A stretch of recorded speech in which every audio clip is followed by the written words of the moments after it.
Welcome to Traveling with Glenn, a series of bicycle touring adventures designed to educate, to entertain, and to inspire the viewer. I am your host, Glenn Davis. You are about to view Part 2 of Ireland, the Emerald Isle. River Suir and the town of Thurles in County Tipperary. The Cathedral of the Assumption in Thurles opened in 1878. The Rock of Cashel, also called St. Patrick's Rock, is one of Ireland's most amazing cultural gems. I look at it as an inland version of France's Le Mont Saint-Michel. The Rock of Cashel sits atop a 300-foot-high outcropping of limestone. We see the round tower and cathedral transepts. As early as the 4th century, Cashel became the royal seat of Munster, and if not the actual, it remained the symbolic seat of sovereignty, not acknowledging the supremacy of Tara until 859. St. Patrick's Cross is a reminder that, according to legend, St. Patrick, Ireland's patron saint, visited Cashel around 450 A.D. to officiate at a baptism. The story goes that the saint's sharply pointed pastoral staff accidentally pierced the king's foot during the ceremony. The king, believing this to be an essential part of the rite, bore it unflinchingly. Pretty farmland and distant hills from the Rock of Cashel. An arched window of the cathedral built from 1235 to 1270. A highlight of the rock's history was the reported burning of the cathedral by the Earl of Kildare in 1495. When Henry VII demanded an explanation, the Earl replied, "I thought the Archbishop was in it." Henry rewarded the Earl by making him Lord Deputy. As the monarchy at Cashel lost power to the kings of Tara, a gradual transition from monarchy to monastery took place over the next 3.5 centuries. This view of the rock shows the cathedral and encircling wall, which was added between 1317 and 1326. The round tower, built around 1100, stands 92 feet high. It is one of the finest examples of an Irish round tower. Within the wall, we see an Irish cross and a burial ground. In the distance are crop fields and sheep grazing in pastures. The splendid but broken carved stone sarcophagus was once thought to be in the tomb of King Cormac. The carving dates to about 1125 to 1150. We are viewing the Cistercian Harra Abbey from the Rock of Cashel. The pretty fields are dotted with cows and sheep. Harra Abbey was begun in 1272, the last Irish Cistercian house to be founded in medieval times. Detail of stonework in the cathedral. Harra Abbey was formally dissolved in 1540. The Dominican Friary, located in the town center of Cashel, was established in 1243 by Archbishop David McKelly. The friary was surrendered in 1540 by the last prior, and the buildings passed through the hands of various lay owners. South of the town of Golden stands Altassel Abbey, a 12th century Augustinian priory founded under the patronage of William de Burgh. Stretching over a 4-acre site, Altassel Abbey is the largest medieval priory in Ireland. It was dissolved in 1537. Note the cows grazing inside. We see detailed stonework. Situated along River Suir, Cahir Castle is one of the largest and best preserved castles in Ireland. Built in the 13th century, Cahir Castle has endured several attacks, including one in 1599 when the Earl of Essex blasted a cannonball into one of its walls. It's time for a lie-down. We are viewing the ruins of a 16th century castle in Mallow, County Cork, River Lee in Killinardrish. It was near here that I met Steve and Michelle. I asked for and received permission to camp on their land, and Steve gladly showed me several places where I could set up my tent. Later, I was invited to dine with the family. Steve is the third generation of his family to own and operate the dairy farm. He owns 220 acres and milks 120 cows. The hospitality shown by Steve and Michelle was typical of that which was extended to me all over Ireland. As we near Ireland's southwest coast, we pass more green rolling farms and pastures. This view is of Roaring Water Bay and a marina in the town of Schull. About all this land is useful for is to graze sheep. This scene is typical of Irish seacoast vistas. It shows Dunmanus Bay, pretty farms, cows grazing, and distant rolling hills. During this time, I rode for several miles with Woody, a German who is an avid photographer. Before his arrival in Ireland, Woody had cycled in Wales and in England. Sheep and cows are grazing together.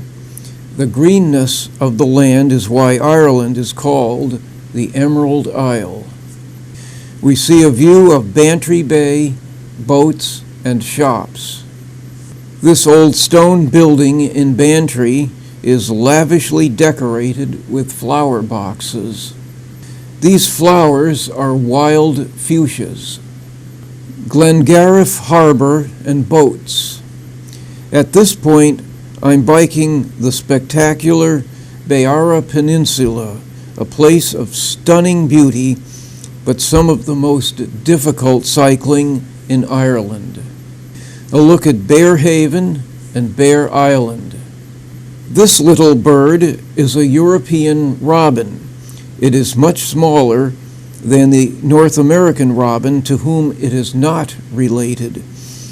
The European robin is an old world flycatcher. It is very bold. If you remain still, it will eat from your hand. I took this picture from my tent. At the west end of Beara Peninsula, we see a harsh, treeless land and Crow Head. The rugged landscape of the peninsula is seen here. This is Ballydonegan Bay, the town of Alaihes, fields, and the impressive Slieve Miskish Mountains. Strong winds blowing off the Atlantic Ocean prevent anything but grass and shrubs from growing. The Slieve Miskish Mountains are in the distance. The next two pictures were taken at Coolock Bay. Your host. I played bicycle tag around Beara Peninsula with this German couple. The German male cyclist is descending this dreadfully steep hill. The hills were like this for several miles. The section of Beara Peninsula from Alaihes to Aries is especially beautiful. The hilly, rugged coastline reminded me of Cape Breton Island in Nova Scotia. The next two scenes show Gortigig Mountain, Coolock Bay, fields, and the tiny road.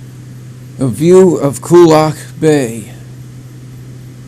Gortigig Mountain, Coolock Bay, fields, and narrow road. Coolock Bay and mountains. I also played bicycle tag with Mike and Sheila, cyclists from Manchester, England. Mike refuses to bike tour in England, where the roads are overrun with traffic. He prefers the quiet, less traveled roads of Ireland. In the evening, the three of us walked to a pub where we bought each other rounds of Murphy's Stout. We marveled at all the people in the pub on a Sunday night. There can't be more than a handful of people in the village. Where do they come from? Apparently, the Irish don't believe in babysitters. They bring their children, even babies, to the pubs, which are social centers where ideas, news, and gossip are exchanged. The Irish also provide their own entertainment, bringing musical instruments with them and raising their voices in song.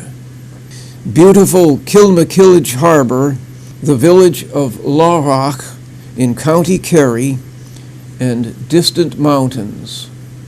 Sunset on the Beara Peninsula. The road around Ivira Peninsula, popularly called the Ring of Kerry, is one of Ireland's prettiest places. It is a land of quaint homes, green fields, sheep, mountains, and bays. This view is from the town of Catterdaniel. On the way to Cumacasta Pass, I had this pretty view of Deanish and Scariff Islands. The next four pictures show Ballinskelligs Bay. I enjoyed this panorama of the town of Ardcaira and the bay from the top of Cumacasta Pass. This scene shows the Skellig Rocks. Bolus Head. On the way down the pass, I had a fine look at Ballinskelligs Bay and the town of Waterville. In the town of Carsaveen is the Daniel O'Connell Memorial Church, the only Catholic church in Ireland named for a layperson. In the first half of the 19th century, Daniel O'Connell, known as the Liberator and as the Emancipator, campaigned for Catholic freedom and the right of Catholics to be members of Parliament. Today, the old barracks is Carsaveen's tourist office. The 15th century Ballycarbery Castle was once held by Daniel O'Connell's ancestors. In 1652, it was attacked by cannon fire from Parliament forces during the War of the Three Kingdoms. More beautiful green rolling hills along the Ring of Kerry. This scene is pastoral Irish countryside at its best, with cows grazing contentedly, rolling green fields, and in the distance, the Slieve Mish Mountains. North of the town of Abbeydorney, I saw this charming thatched roof home. Near Ballyduff stands Ratu Round Tower, the only complete round tower in County Kerry. Built in the late 10th or early 11th century, the tower is 92 feet high, 49 feet in circumference, and 15.5 feet in diameter. I photographed this rainbow in the town of Labashida. We are back in County Clare. River Shannon is the longest river in Ireland at 224 miles. Upon my arrival in the town of Quinn, I asked if there might be a place to camp in town. I was informed that campers are allowed behind Malachy's pub. Quin Abbey is another of Ireland's monastic gems. The abbey was built in the early 15th century for the Franciscan friars. An earlier castle was rebuilt into a church by the McNamara clan, who later rebuilt the church into the friary for the Franciscans. In 1541, during the Reformation, King Henry VIII confiscated and disestablished the friary. Around 1590, the McNamaras regained the site and restored it. In about 1640, the buildings became a college with as many as 800 students. Oliver Cromwell and his Roundheads arrived a decade later, murdering the friars and destroying the friary. The cloistered walkway is one of the few parts of Quin Abbey that remains intact. The buildings were again restored, but the abbey never regained its former status. After viewing the abbey, I found Malachy's pub and set up my tent. During the next 2 days, I took day rides in the area, drank Guinness, and talked with Malachy about our countries and several topics, including American weather. He seemed annoyed that Western Ireland gets so much wind and rain.